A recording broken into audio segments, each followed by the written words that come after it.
여러분, 잔인한 12월이다. 코로나19의 신규 확진자가 7천만까지 간다. 진짜 심각하죠. 그런데 오늘 신규 확진자가 7천명까지 갈 가능성이 굉장히 큽니다. 현재 코로나 라이브에 떠 있는 최소 하루 확진자가 6,439명입니다. 일반적으로는 이거보다 훨씬 많이 나오거든요.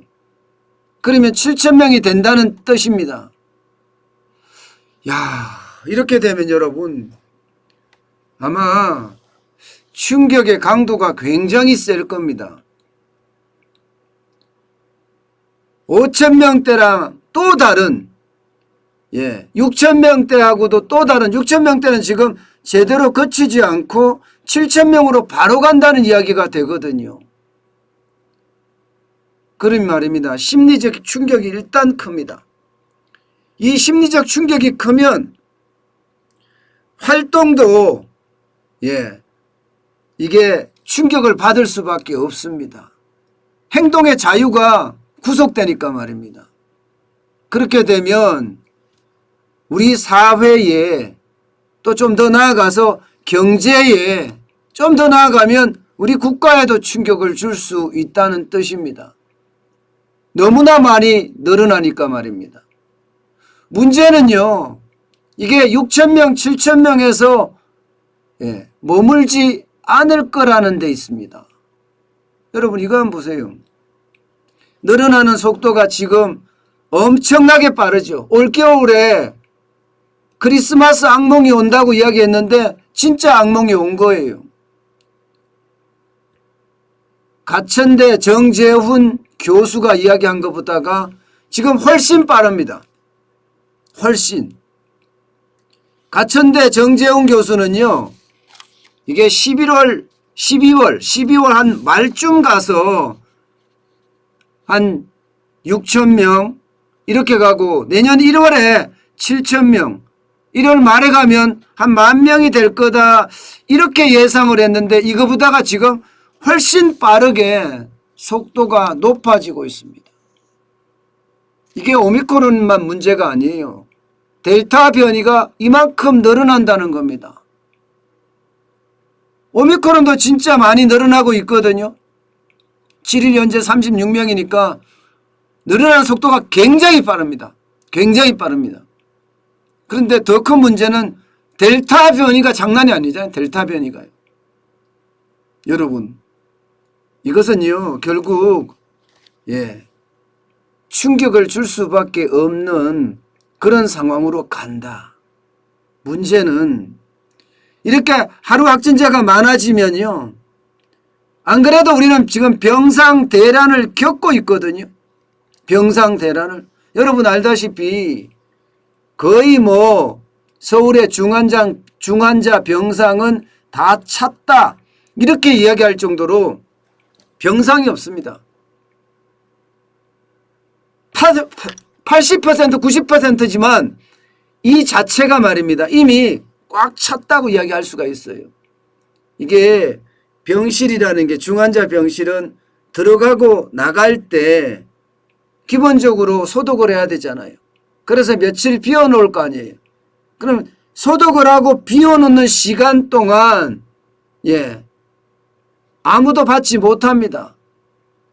그거를 감안하면 지금 서울은 거의 만실이라고 이야기할 정도로 지금 한계라는 거예요.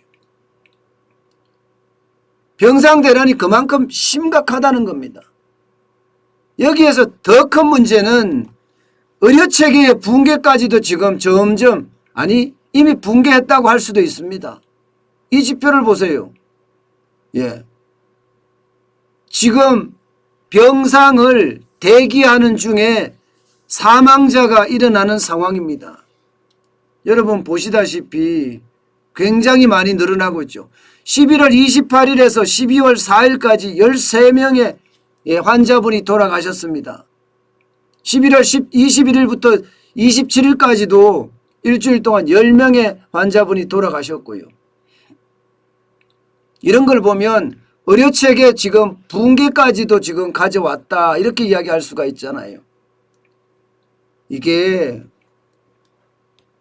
방역도 방역이고 경제도 경제지만 지금 두 개 다 동시에 무너지는 것 아닌가 그런 의심이 들 정도로 굉장히 충격적인 상황이 진행되고 있습니다. 여러분, 다른 건 몰라도요. 지금 이 정도 상황이라면 말입니다. 이 정도 상황이라면 자기 방역에 굉장히 충실하셔야 됩니다. 마스크 아예 벗지 말아야 됩니다. 집에서도 벗지 말아라. 가족끼리 만나도 벗지 말라고 이야기할 정도로 벗지 말아야 됩니다. 지금 사망자가 워낙 많이 나오니까요. 이걸 한번 보세요. 하루에 사망자 늘어나는 거 보세요. 사망자 늘어나는 거. 7일 기준으로 64명이죠. 지난 12월 4일 기준으로는 70명이었습니다. 하루에 30명, 40명, 60명, 70명까지 지금 사망자가 나오고 있으니 이게 잔인한 12월이 아니고 뭐겠습니까? 크리스마스 악몽이 지금 되살아나는 것 같습니다. 그만큼 말입니다. 상황은 심각해지고 있다. 점점 더 악화되고 있다. 이런 얘기입니다. 이렇게 되면 여러분, 방역은 이제는 공포스러운 수준으로 점점 변해가고 있고요. 경제는요, 이 방역에 대한 실패 때문에 경제에 대한 두려움도 더 커지게 생겼습니다. 자영업자뿐만 아니에요. 이렇게 되면요. 영세기업, 중소기업, 심지어 대기업까지도 12월에 악몽이라는 최악의 상황이 닥칠 거라고 지금 보입니다. 그만큼 빠르게 속도가 나고 있다는 것, 이것은 어째 보면요 12월에 우리 경제 충격 저는 상당할 거라고 봅니다. 작년 12월도 굉장히 어려웠잖아요. 작년 12월도 이게 3차 대유행이 퍼지면서 말입니다. 장난 아니었습니다. 그야말로 자영업자 매출이 40%, 50% 폭락한다고 이야기할 정도로 작년 12월도 좋지 않았거든요. 그래서 연말 대목을 날렸습니다. 여기에다 설날 대목까지도 코로나19의 확진자가 계속 늘어나서 상황은 점점 악화됐거든요. 지금 올해도 딱 그런 실정이에요. 이게 추위가 강해지면 그만큼 코로나가 창궐하는데 거기에 대한 대비책이 진짜 없었나 봐요. 그 어느 때보다 대비책이 필요할 텐데 대비책을 제대로 마련 안 해놓고 지금 했다는 자체가 어쩌면 충격입니다. 여러분, 지금은요 다 필요 없습니다. 제일 중요한 것은 여러분이 말입니다. 스스로 방역하는 길밖에 없습니다. 이제는 그 방법 외에 다른 방법이 있을까 싶어요. 혹시라도 코로나가 걸리면 입원도 못하는 신세가 됐으니까요. 그 어느 때보다 여러분 자기 방역에 철저했으면 합니다. 7,000명이라는 숫자는 점점 충격으로 가고 있습니다. 참 상황이 점점 악화되네요. 그죠?